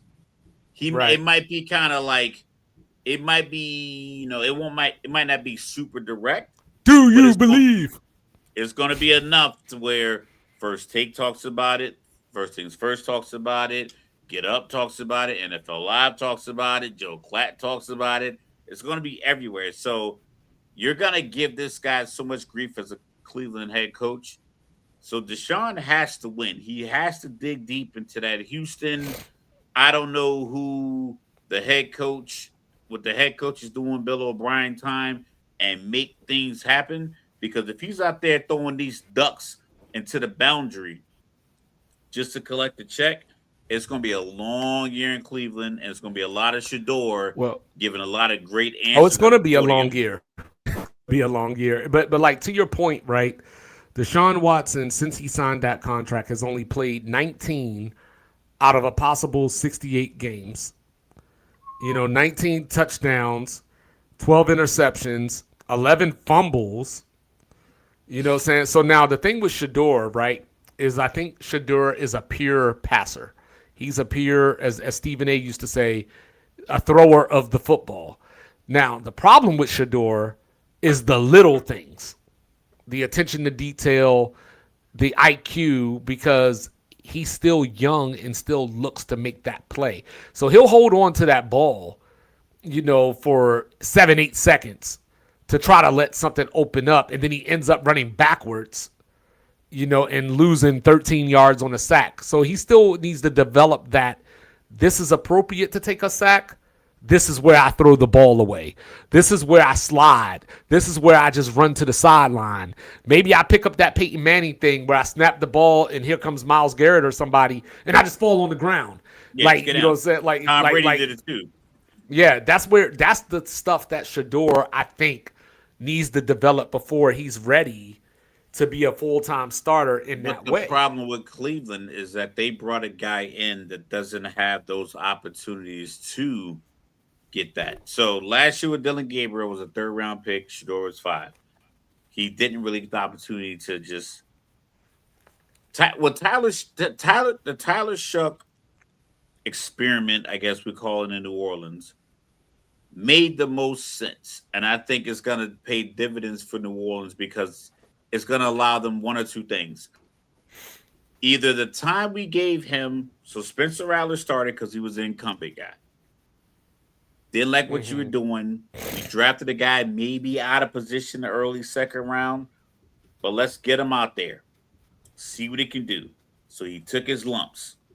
Now we're going to go on to year 2 with him. He's the starter. Take your lumps, show your growth. Let us know if you're ready for year 3. Cleveland hasn't allowed for that to happen because if they do, like I said, we looked at the schedule and I'm looking at Tennessee week 7 potentially is the first game that you hand the reins over to Shedeur. That's still Tennessee, Pittsburgh, New Orleans, Houston. That's a couple of tough defenses. Division opponent in there, mixed in there as well. Vegas is probably a layup. Another potential, division opponent. So it's like there's no reprieve for Shedeur to get an opportunity. And if you think about the team as a whole, outside of quarterback, they drafted very well. Yeah, that's what I was going to say. That's the one thing that they do have going for them. Yeah, like the mid-season mock draft had 5 of their rookies getting drafted in the 1st round. Mm-hmm. So you understand something, but it's just like you're just beholden to the money you're paying to Shedeur, or you have no idea what to do with the quarterback. Or to Watson. Oh yeah, excuse me. What you paying to Watson? Drafting Shedeur, drafting Gabriel. Well, not only that, but now they made Denzel Ward Verse come in and take his number. Jared Verse just showed up to practice with Dylan Gabriel's number on. And then they let Denzel Ward. Like, what are you doing? They made Denzel Ward the 2nd highest paid corner in the league. You know what I'm saying? Meanwhile, New England and Christian Gonzalez out here fighting over money. Devin Witherspoon, the highest paid corner in the league. I don't know. So I think that Cleveland is on the right path. I love Harold Fannin. And Njoku's gone, but I love Harold Fannin, and even though he's a smaller tight end, he blocks a lot better than you would think at his size. Maybe we see some spells from Rocket Sanders at running back. He's looked pretty decent in the preseason. You still got Carson Schlesinger, Mason Graham. Malik Collins is coming back from a torn quad. So I still think the defense is going to be there. You know what I mean? Like maybe they go down to say 12th or 13th, but I think they'll still be a good defense. So, you mentioned it, and I'm gonna reiterate to a bigger degree. 6 of their first 9 games are on the road. You know what I mean? That's an easier way of saying that. So you got the 2 games, and then the first 2 games are back to back in Florida. So now you're talking about the travel on top of that. Saying 2 teams and Cleveland's the type of team that will go to Jacksonville, fly home to Cleveland, practice all week, and fly back down to Florida. Yep. Then you got Carolina, Pittsburgh, that Jets game that Mr. Logical circled earlier, Baltimore at Tennessee, at Pittsburgh, at New Orleans, back to back to back. Who made this schedule? Like, who did this? I mean, what you got? At Tennessee, Pittsburgh and New Orleans is tough, and then Houston at home. So it's like you go to 2 out of 3 tough places to play on the road. and then you bring in Danielle Hunter in the creative player body. Did you see And Will Anderson? Did you see the latest picture of Danielle Hunter? He looks like the Hulk. He looks like the Hulk. It's unfair that a human looks like that and he moves the way he does. It's ridiculous. Then you get the Raiders, like you were talking about the layup, Cincinnati, Atlanta, at Giants, at Ravens, Colts, and then at Cincinnati to close out the year. So, like, if Cleveland could get the 6 wins, I might call that a success because, you know, I know our guy, Dallas Mike, a.k.a. Maybach Mike, you know what I'm saying, has got Cleveland winning the division.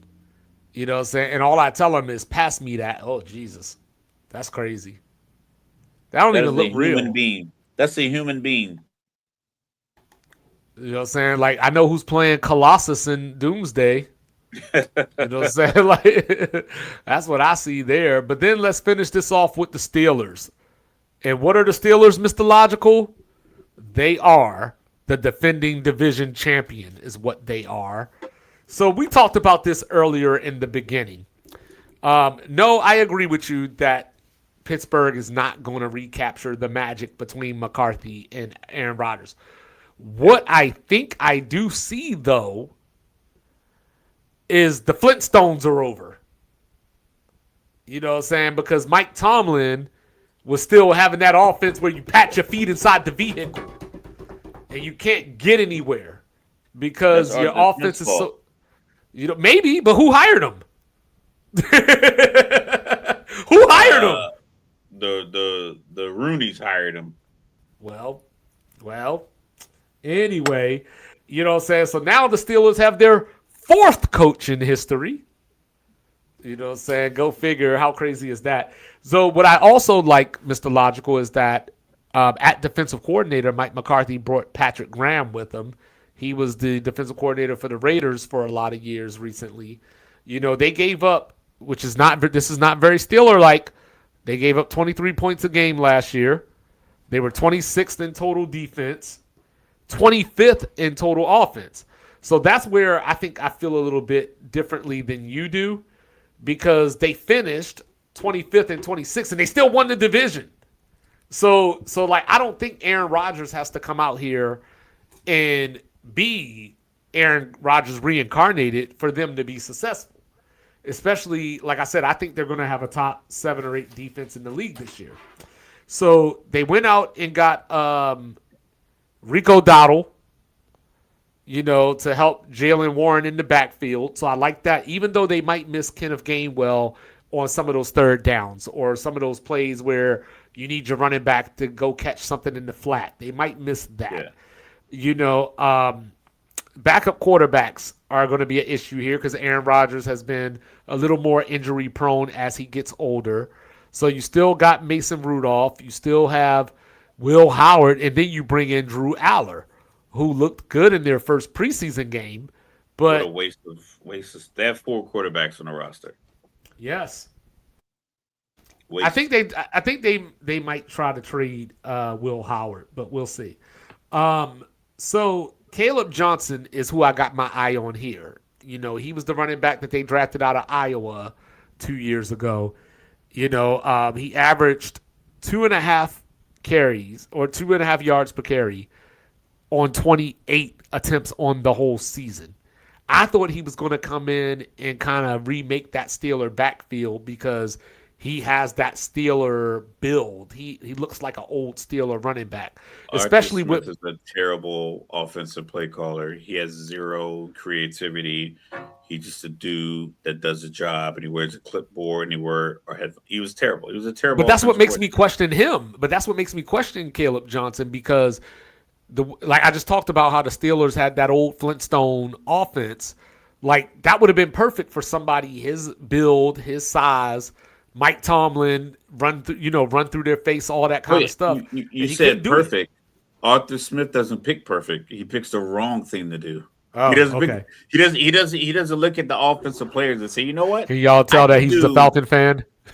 I can do and when DK Metcalf went there, I said the same thing. When Aaron Rodgers, I said the same thing. It's like, This guy isn't going to be the guy that's going to get you explosive. When Mike Tomlin hired him, I was like, Mike, you're better off not knowing an offensive game plan and just coming into Sunday or Saturday night coming up with something versus letting Arthur Smith come up with it, because he just runs the same plays. He doesn't get creative at all. Like you said, you had this guy who was a dynamic running back that they drafted.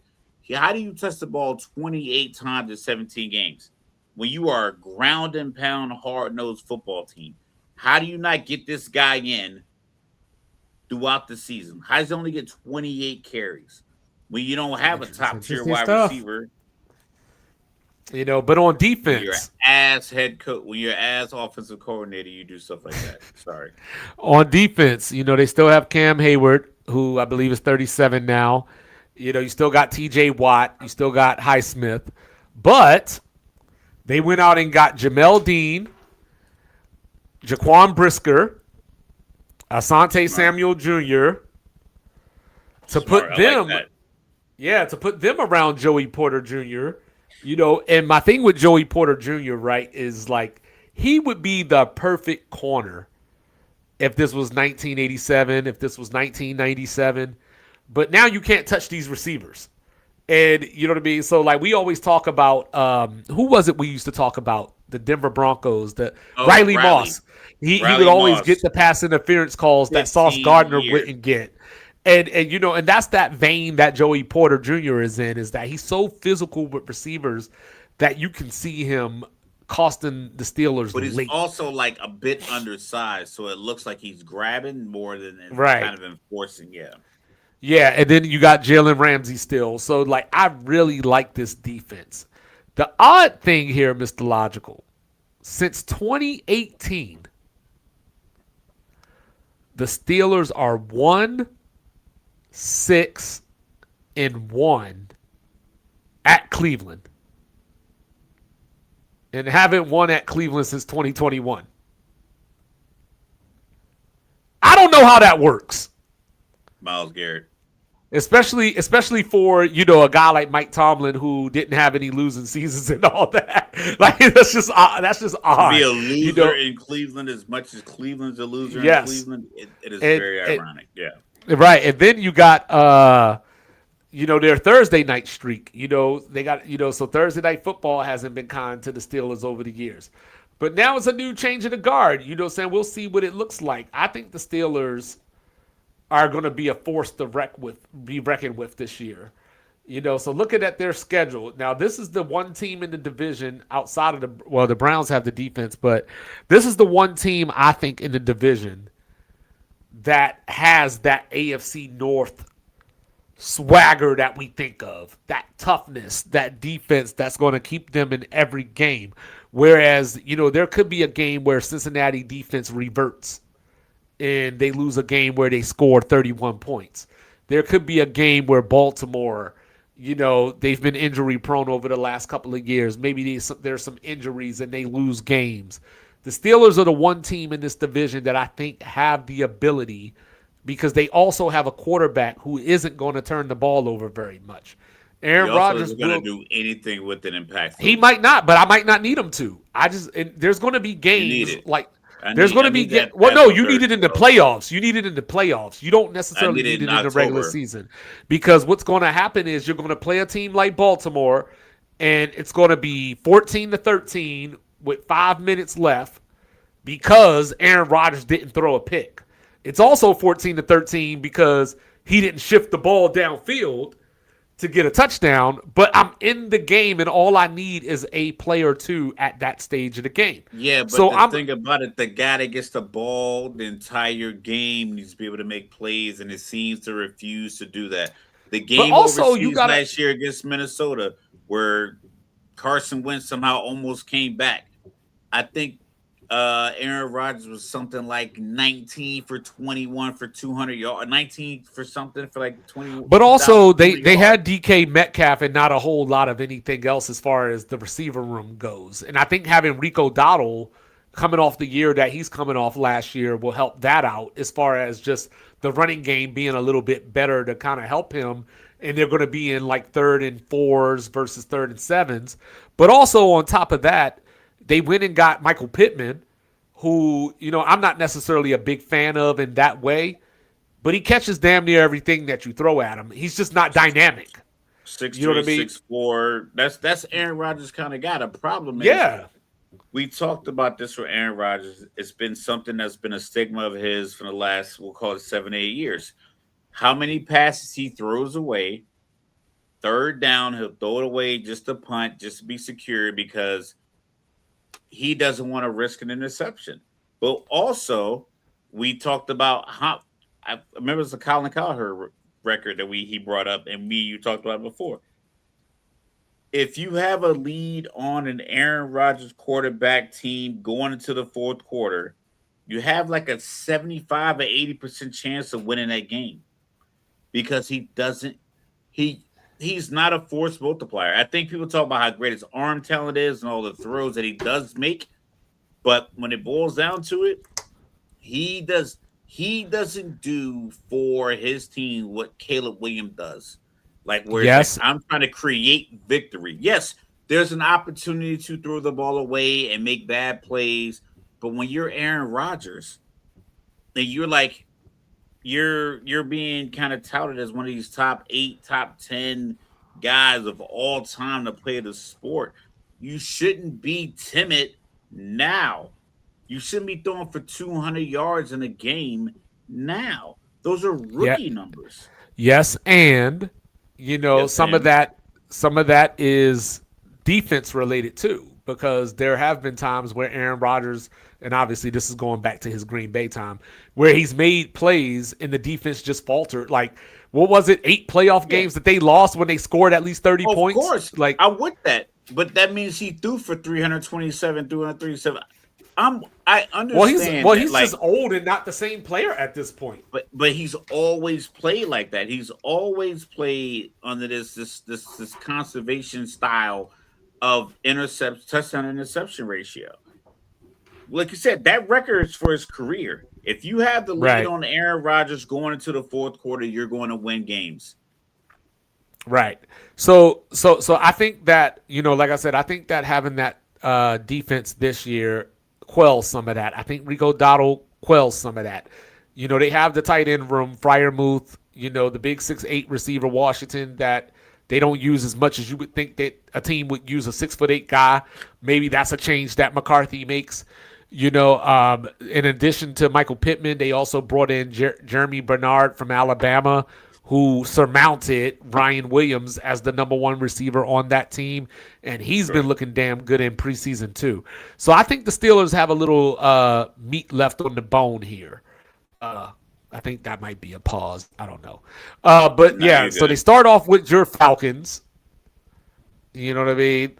Go to New England. Then that Cincinnati game becomes pivotal because, as we mentioned, their record in Cleveland, they go to Cleveland the week after that. So, you know what I mean? I'm just not high on the Colts this year. And I know Q will let me hear about that, but I'm just not high on the Colts this year. Unfortunately, I'm the same. I mean? Yeah, I'm just not. Tampa Bay, New Orleans, Cleveland, Cincinnati. So they get all that out the way early. They get 3 division games or 4 division games real early. Then they go to Philly. They get Denver, and these are the type of games that I'm talking about. This game against Denver on a Friday, which is Black Friday. The game against Houston the week after that. Those are the games that style comes in that we've been talking about, where you're looking at a game that's 17-13 or so in the fourth quarter because the defense has kept you alive long enough that you just need one drive to potentially win the game. That's where you can steal some of these wins. But you can also lose those games because you're not putting up enough points. So even though the defense is keeping you there, not even points. I think the Houston game will be like the thing you're like, you know what?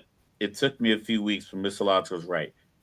I think the Cincinnati game with what they did defensively and now the players that they added, Philly, it's going to be like Aaron Rodgers isn't trying to make the play. I think they'll be within a possession, whether they're down 14-10, 13-7, something like that. And Aaron is going to see that, yes, somebody's coming in hot. You can stand it here under the gun and deliver this ball, or slide and throw it away, and maybe you still get hit after the throw, but you're not getting blasted in the chest because you stood in the pocket to make this throw. I think it's going to be a lot of highlights of that. It's going to look like pseudo tough throwaways where he can stand in the pocket and decaf is going to come open, or Pittman's going to come open, or the flat route's going to come open, and Danielle Hunter's going to be bearing down on him, and he's going to slide, throw it over the head of whatever tight end is running the out route, Fryermuth or whomever, get hit, pause from the back, fall to the ground, not take a direct hit in the chest, go to the sideline, snap his little headset or his little thing, click it to the side, and you're going to look back at it and say, if you would have stayed in the pocket, DK Metcalf was coming open over the middle. And it's going to be a lot of games like that. Because first of all, I'm not going to – he's my age. He's your age. I'm pretty sure he doesn't want to get hit by the creative player and then the version of creative player in was the boy Will Anderson. I'm pretty sure he doesn't want to get hit by Dexter Lawrence coming up the middle. But that's the thing he's going to have to do, and they will not have the defense that's going to be able to go out drive after drive that he basically gives up to avoid getting hit or gives up to avoid throwing a pass. Well, I also think that, you know, that might not, like, I understand your point and I don't necessarily disagree, but I think the difference is that, like, we're talking about CJ Stroud in the cold again. So they might get out of that game anyway. What up, Mike? They might get out of that game anyway. Possibly. But when it's back and forth, and it's like, all right, dog, it's 10-10. CJ Stroud is playing terrible. Our defense is playing great. You got to stand in here. Well, and with the slide protection and slide and make this throw and potentially take this hit, he will not do it. And when it doesn't happen, you know, I'm going to text you because I get the Pittsburgh games I had too. I'm like, see, told you. That's been the problem for his entire career, is that he doesn't stand. Tom Brady stands in there and takes that hit. Peyton Manning. You're right, but they still won the division last year with all that being said. With a worse defense and a worse offense, theoretically. But the other teams in the divisions were Cleveland, so that's just a verb. Went out there and Cleveland it up. Baltimore started poorly, and they had a lame duck coach. Because we remember the press conferences. What's his name? Bismarcky? What's the owner of the coach? The owner of the Ravens. Yeah, something like that. Yeah. So they asked him if the Ravens would have won that game, Biscotti, if they would have won that game against Steelers, how long would John Harbaugh still be the coach? He said for one more week. So with whatever was going on in the building, that was clearly resonated throughout the entire team. Well, you and I were on the train that Harbaugh should have been fired 2-3 years ago. You know what I mean? I was listening to you, and I agree with your points, but I figured they weren't going to do it, so I didn't. I wasn't as staunched about it as you were. Yeah, and I'm actually surprised that, you know, like, Tomlin walked away. You know what I mean? Because they weren't going to ever move off of him. You know, and that's where, you know, I think that Mike Tomlin is a better coach than Mike McCarthy. Like, it's just fundamental football coach, right? Yeah. But I think that Mike Tomlin, we talk about how people are ahead of their time. Mike Tomlin was behind his time. I don't. You know what I'm saying? I believe so. Like, I think Mike Tomlin would have been a great coach in the 90s. The style of football that we were still playing then, letting defenses be a little more handsy and that type of thing. And when I say better coach, I mean from the standpoint of playing for more Super Bowls or coaching for more Super Bowls and things like that. In this new era, there just came a window. Right? He went to 2. Yeah, he won 1. Won 1. Yeah, because he lost to Aaron Rodgers, ironically. But like I think that in this new era, like there came a point where the game, I don't want to say it passed him by because that sounds disrespectful, especially considering that he never had a winning season. It would be kind of crazy to say that the game passed him by. But I just think that he never continued to evolve. Like he just kind of, he reminds me a lot of. I don't think it's a byproduct of him as a coach. He reminds me a lot of Dabo Sweeney in that way. You know, like they are just their way. They are more rah-rah than they are X and O. They're motivators. You know, saying their players will run through walls for them, and but they didn't have the schemes. But they didn't have the schemes to really put them in the position that they probably could have been in. And I think that was a problem with the Aaron Rodgers-Mike Tomlin relationship. Mike Tomlin has an expectation that guys will run through a wall. Aaron Rodgers won't stand in the pocket and deliver a pass on 3rd and 7. Who brought in Aaron Rodgers? I don't care, but I think if you're a coach, you gotta care because you can't keep giving Mike Tomlin all these excuses. Like it can't be I'm not giving him excuses. Like you are, because every time you're like, it's Arthur Smith. Mike Tomlin hired him. You know what I'm saying? It's Aaron Rodgers. Mike Tomlin brought him in. You know what I'm saying? So Mike Tomlin gotta wear that. Yes, he has to wear it, but in the same sense, the same compliment you gave him of, I think guys have run through a wall for him. I think what he realized when he hired Arthur Smith and then he brought in Aaron Rodgers, like these two guys can't build a damn wall, let alone run through one. But guess what? And all the equipment, and that's why he was like, "I'm out." But guess what? He didn't stick it out. But guess what? Arthur Smith wasn't the new it coach. He wasn't Ben Johnson, and then he got to Pittsburgh and didn't deliver. Like we knew what Arthur Smith was before he came to Pittsburgh. Sure, indeed. But I don't know all the nuances of how he got hired. But if Mike Tomlin signed off on it, he signed off on it. But if Mike Tomlin, like you said, Mike Tomlin will read a coaching report or a scouting report and say the guy has short arms. And to him, he's like, I can coach that up. So if Arthur Smith, if the rumor was he wasn't creative enough, Mike Tomlin's like, I can get you in here and I can get you to be willing to do offensively what these guys have done defensively. And I think after 2 years, he realized these dudes don't have it. I'm out. I'm never going to get fired here. He was never going to get fired in Pittsburgh.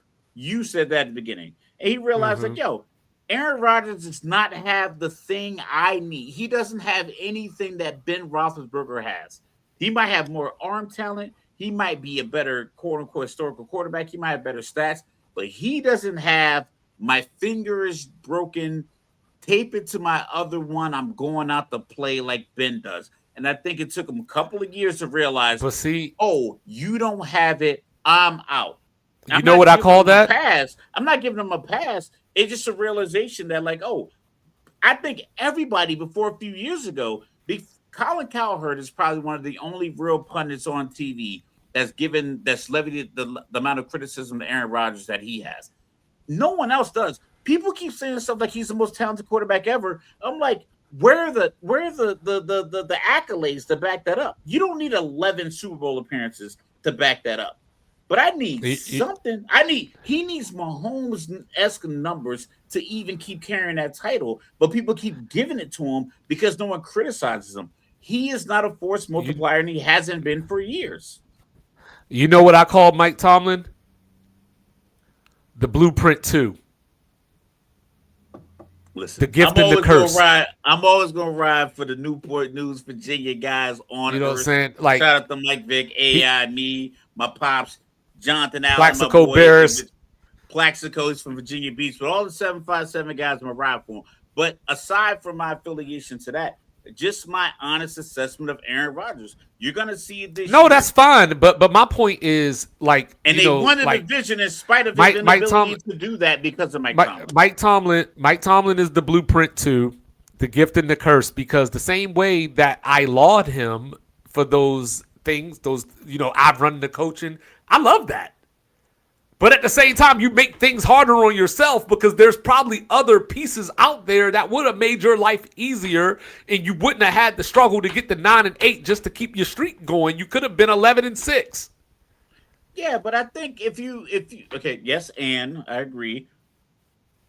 But if you're in the NFL circles and Aaron Rodgers wants to come to your And that's team, a good point, Mike. I believe the assumption is that guy is what people say he is. The realization came true when he put on the Steelers uniform that the nostalgia associated with Aaron Rodgers is simply that. It doesn't transfer. He's not what Tom Brady was able to do. He is not what Peyton Manning was able to do. Correct. Even to some extent, Phillip Rivers had like a couple of good runs. Some guys, but he's still the best quarterback on that roster right now. But I don't know if that's the case. I think he might be the best. I think he might be he has the most accolades because he played the most time, but I don't think he's the best for that team. You'll watch. It's going to be so many games where at the end of the game, Aaron Rodgers is going to have 191 yards passing. Maybe. But like I said, I think that you're too focused. I'm going to go 8 games under 210 yards passing. But see, that's where I think you're too focused on that part of it. Because like when I look at somebody like say CJ Stroud, right? He could come out here and I'm just making this up for a conversation. He could come out here and have a game where he throws for 199 yards.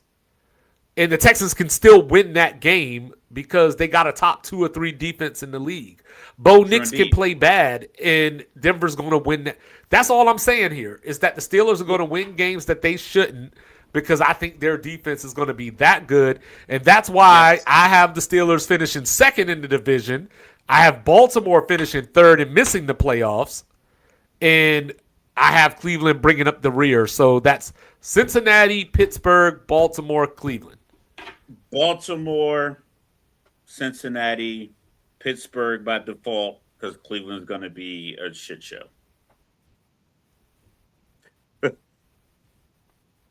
Conversations we have randomly about, but let's keep it And I wouldn't be surprised. And I wouldn't be surprised. 8 games under 200 yards passing for Aaron Rodgers.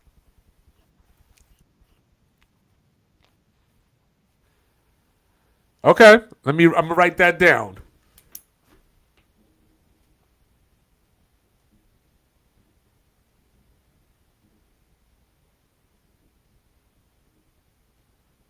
All right, I'm going to write that down. It's in the ledger, 8 games under 200 yards for Aaron Rodgers. You know what I'm saying? So, and Mike is still riding the Browns train. You know what I'm saying? Apparently, the Browns are going to win the division.